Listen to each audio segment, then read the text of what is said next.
لماذا أصبح شهر رمضان المبارك شهر المسلسلات بامتياز؟ لماذا أصبح شهر الفرج شهر الفرجة؟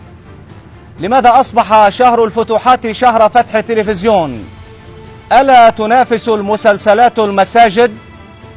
أي قمر تراقب في رمضان؟ الهلال أم الأقمار الصناعية لمتابعة السيل الجارف من الأعمال الدرامية؟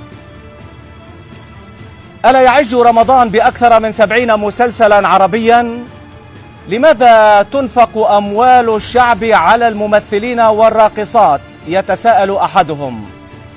أليس تحويل الشهر الفضيل إلى ماراثون تلفزيوني هدفه تزييف الوعي وتجرنة العقائد؟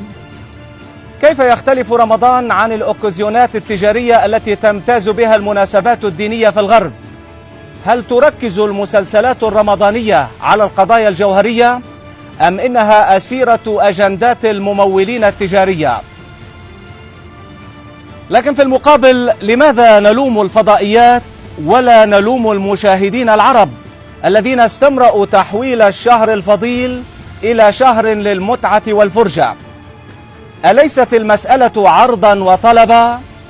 ألم يهمل الشعب العربي القضايا المصيرية ليتفرغ إلى التفاهات والترهات؟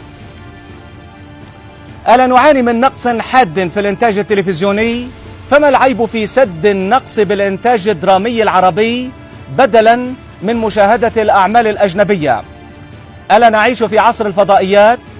ثم ألا تطرح المسلسلات الرمضانية قضايا سياسية واجتماعية وتاريخية مهمة جدا؟